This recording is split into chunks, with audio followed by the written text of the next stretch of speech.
about it today, so let's listen together.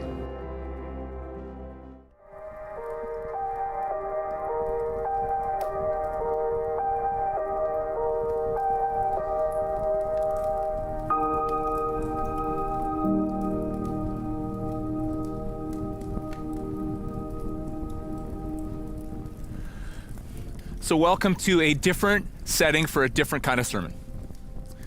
My best friend growing up was Grant King. We met when we were both 8 years old. His family moved into the other side of a subdivision of acreages where we lived in central Alberta. So one morning I was shooting hoops in our driveway and Grant King walked up. I had never seen him before, he had never seen me before, so we looked at each other and eventually Grant said, "Hi." And I said, "Hi." He said, "My dad died last night." It turns out that his dad was involved in a tragic accident and had died the night before in the hospital. Looking back now, I realized that this little 8-year-old boy had walked a couple kilometers from home in a daze because he was in shock. I didn't know that when I was 8, so I just said the kindest thing that little 8-year-old Mike Manis could think of saying, and that was, "Do you want to shoot hoops?" And Grant said he did. And so we shot hoops. And we hung out all day and into the night. And looking back now, I realize that was the first of hundreds and hundreds and hundreds of days that we would hang out over the next 11 or 12 years. We were Grant and Mike and Grant. And it was a world of wonder and endless possibilities, and time was always on our side. Like I remember the time when we were 12 years old and we were riding our bikes through the subdivision, and we rode past a place where the garage door was up just about 2 feet. Now Grant was behind me and I just blew right by. But eventually Grant sped up and caught up to me and he said, "Did you see that?"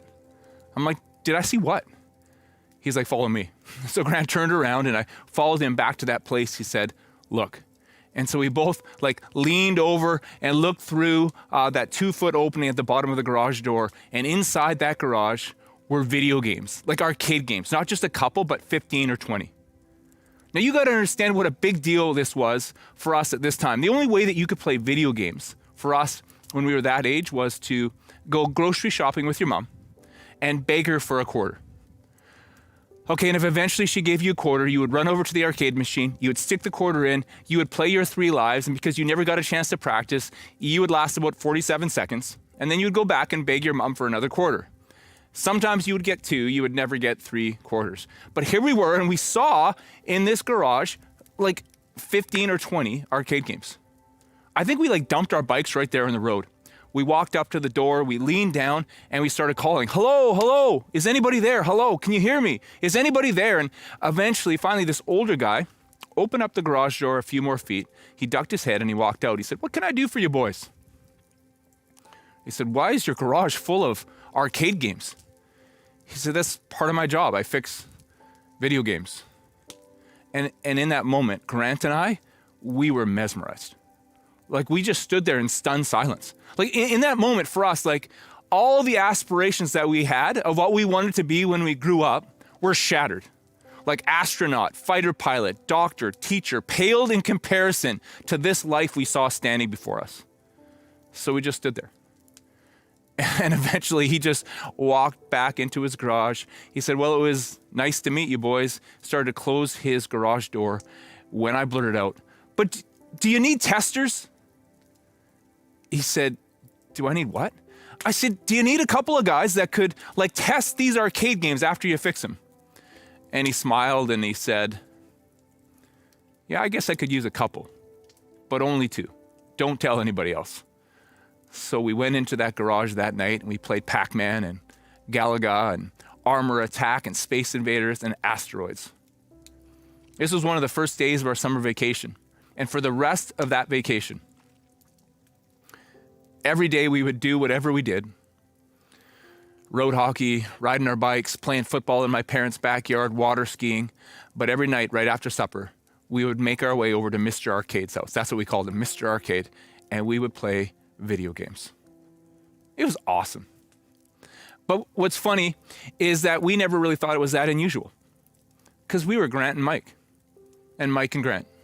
And it was a world of wonder and endless possibilities, and time was always on our side.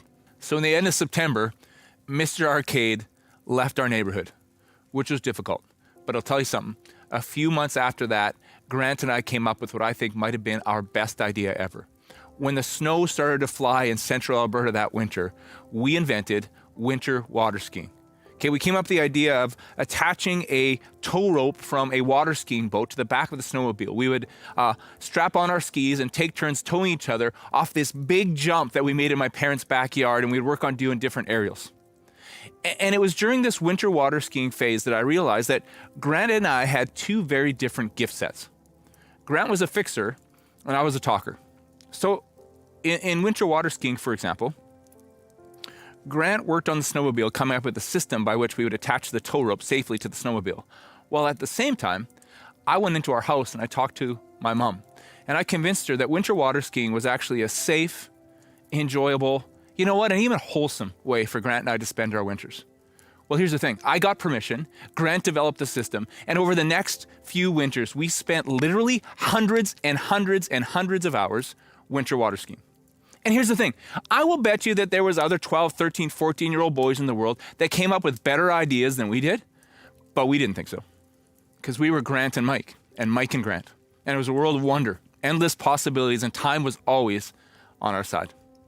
So Grant was a fixer, and I was a talker.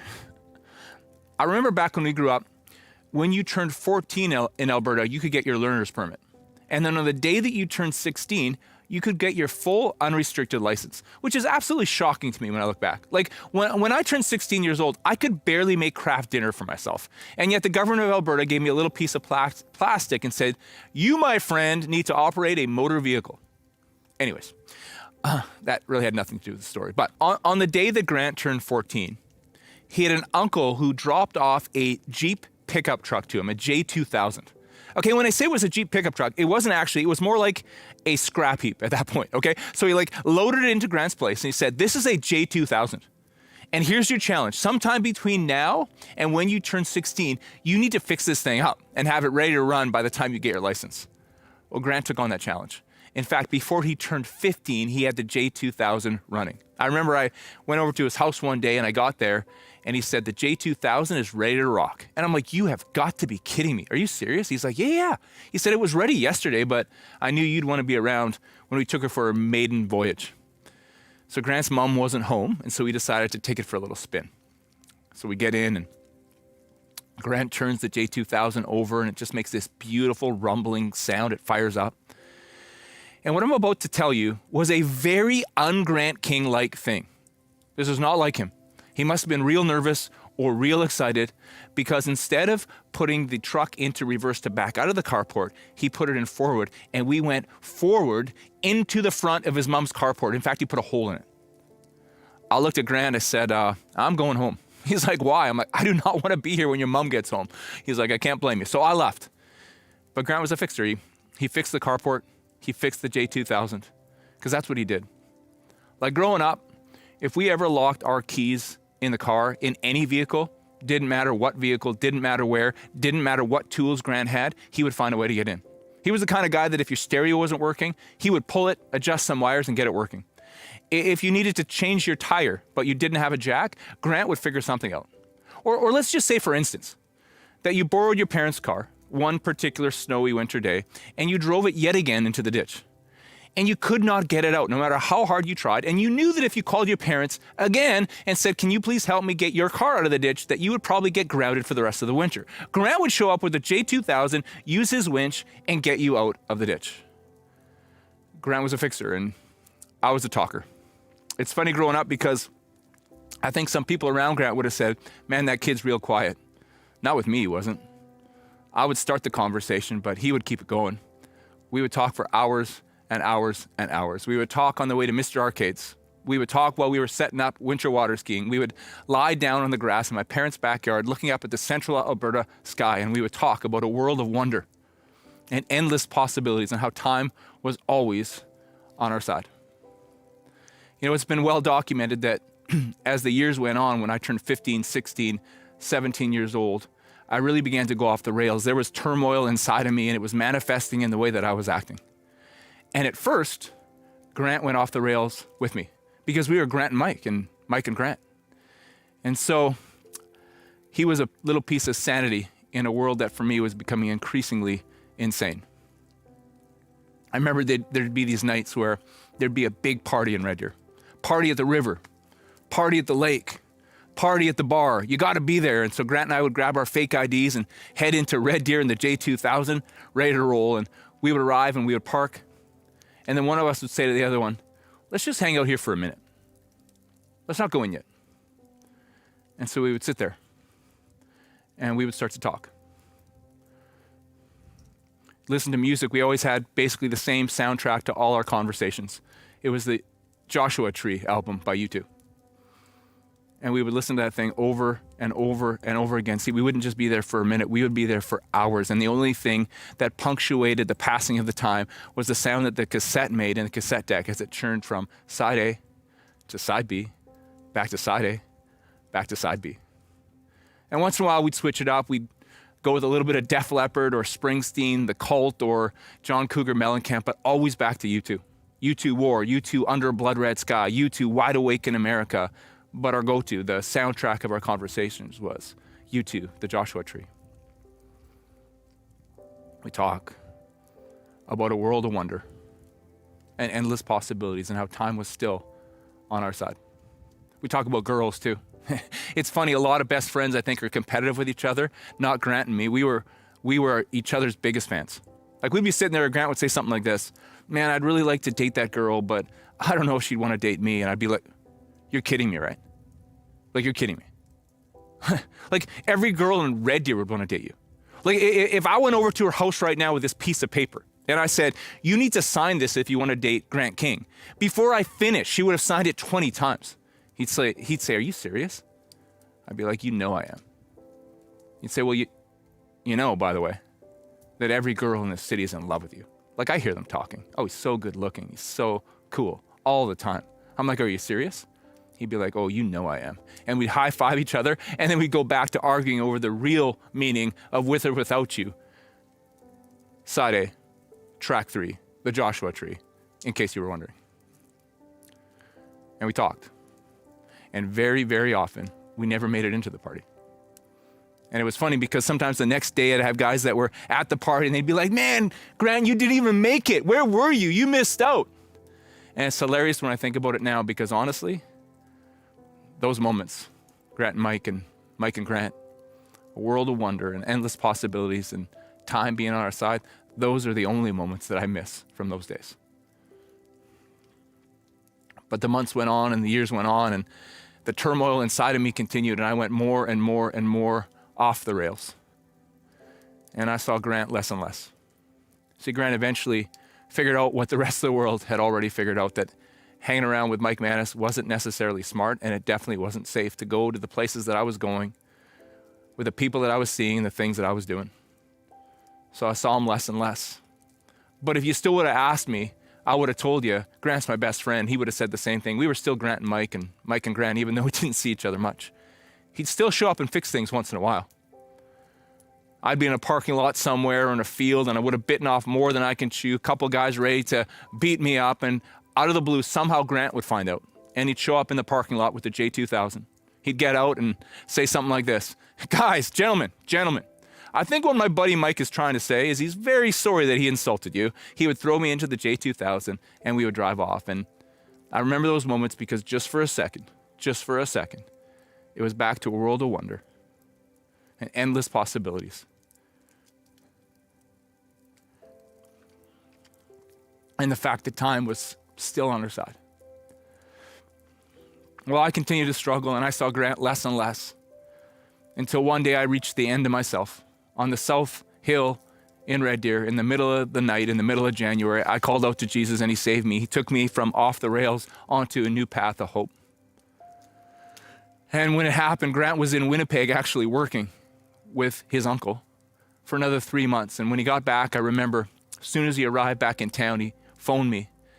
Picked it up, he said, long time no see, MJ. I said, you know it, GK. He said, what are we doing? And it got kind of awkward on the phone. Because the truth is that up till that point in our lives, our go-to was kind of like trouble. And the truth is, like, the places that we used to go and the people that we used to hang with and the things that we used to do, they were all on-ramps to off the rails for me. And so eventually I just said, hey, why don't you come over And we didn't live in the same subdivision anymore. My parents had moved us about 25 minutes southeast of Red Deer, and Grant eventually came over. And we stood there talking, and it was weird because we couldn't figure out what to do. And for the first time in my life, I was a talker, but I ran out of words. And then Grant fixed it. He said, you know what we need to do? We need to go camping. It was an unseasonably warm spring day in Alberta.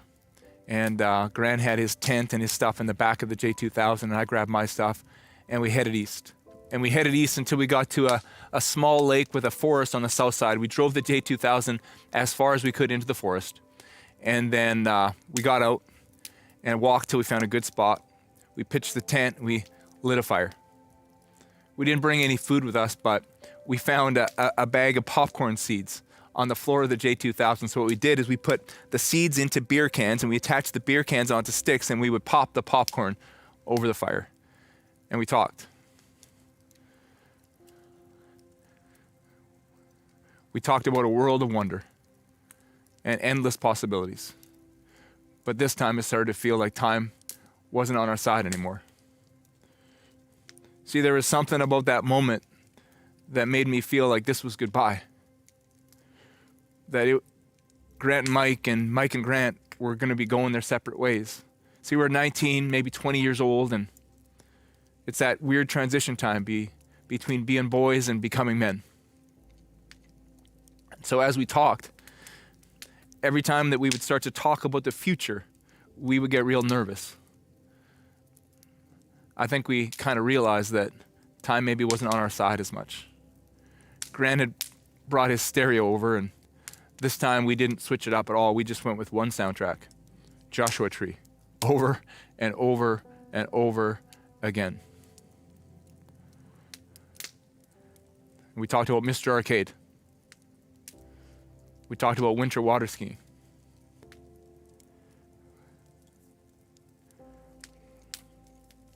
We talked about ski trips to Banff and being kids and getting in and out of trouble. And a life enriched by being together, you know?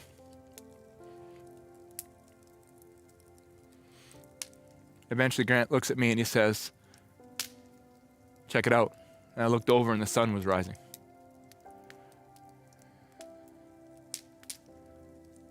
He said, I guess we didn't need to set up the tent after all. I said, I guess we didn't.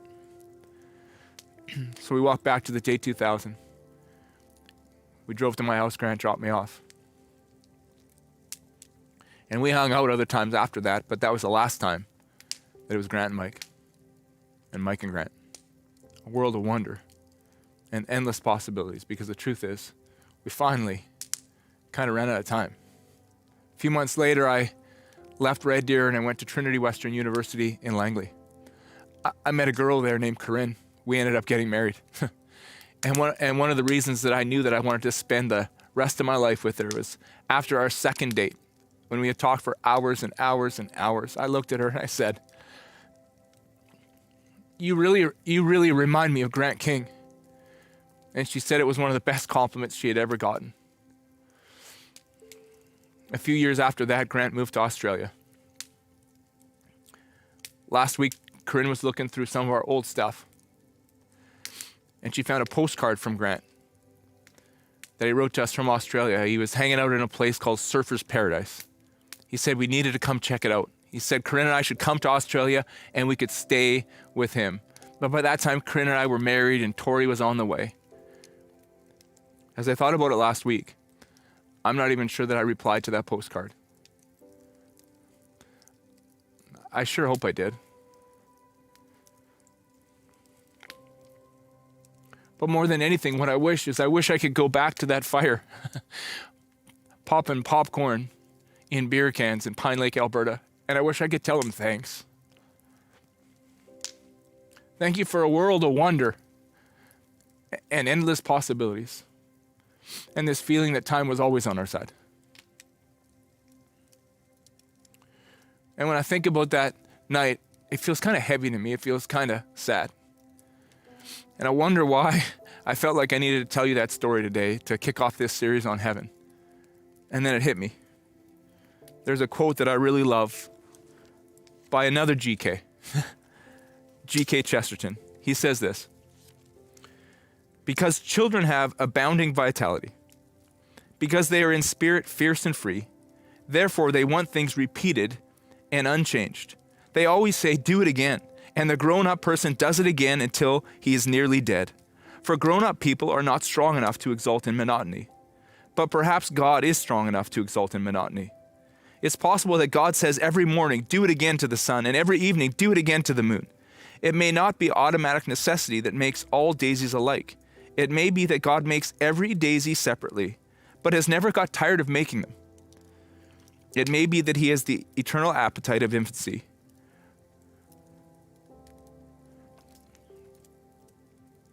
For we have sinned and grown old, and our Father is younger than we. For we have sinned and grown old, and our Father is younger than we. So here's the thing. I'll bet that you've never sat around a fire in Pine Lake, Alberta, popping popcorn in beer cans. But I'll bet you remember a moment. I'll bet you remember a moment of transition where, looking back now, you think, man, that was the end of wonder as I stepped into the world. That was the end of endless possibility and the beginning of endless responsibilities. That was the end of awe and the beginning of exhaustion. But I guess I want to tell you that I don't think it's the end of wonder. In fact, those Mr. Arcade moments, those winter water skiing moments, I believe that longing has a fulfillment. I believe that we were born to long for that, to long for wonder. In fact, I would go as far as to say this, that we were made for wonder, and it doesn't need to end. It needs to be restored.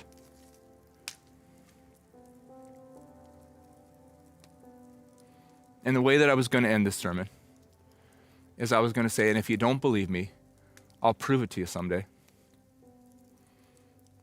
Someday on the other side of eternity, you'll see Grant and Mike and Grant. And we'll be popping popcorn in beer cans around a fire, and we'll call you over. And we'll talk to you about a world of wonder and endless possibilities, where time is always on our side and the best is always yet to come. We'll talk about friendship that doesn't fade and the friend above all friends named Jesus. We'll talk about conversations that can continue. We'll talk about adventure. We'll talk about greatness. We'll talk about absolute and complete joy. I'll prove it to you someday. That's how I was going to end the sermon, but I decided not to, because I really believe that part of this series that we're entering into today, it's not just about someday, it's about this day. That I truly believe that not only does God want to give you the hope that there is wonder out there someday, but that wonder can be restored to you this day, today, right now. Man, I feel real heavy and I feel real heartbroken for you, because I feel like 2020 has been difficult. And I feel like there's a lot of us that we've grown old. And what I want to suggest is at the soul level, we need to get younger. We've grown cynical. And we need to start being wide-eyed again. See, I believe the plan of Jesus is a plan for someday, but it's also a plan for this day. That not only do we have the hope of wonder, but we have the renewal of wonder right now. One of my favorite verses in the Bible is found in the Gospel of Luke, chapter 5, verse 26. There's a story about a paralyzed man, and he has 4 friends. And when these 4 friends hear that Jesus is visiting their town, they load him up and they take him to Jesus because they believe that Jesus can heal him. But when they get to the house where Jesus is preaching, it's way too packed. They can't get in. So you know what these 4 guys do? They climb up on the roof, they cut a hole in the roof, and they lower him in to see Jesus. And Jesus heals this paralyzed man. He sets him free. And Luke chapter 5, verse 26 says, and everyone there was gripped with awe and wonder. That's it. That's it. I want to spend some time in this series talking about wonder endless wonder someday. But I want to suggest that today we can be gripped with awe and wonder. We can grow younger at the soul level. I wish that I could sit with you around a fire, popping popcorn and beer cans and listening to the Joshua tree. But let's just pretend that we are, because I want to tell you about something. I want to tell you that this day, today, right now, it's a world of wonder and endless possibilities. And time really is on our side. And the best is yet to come. Join us next week. Please don't miss one single week of this series. I love you.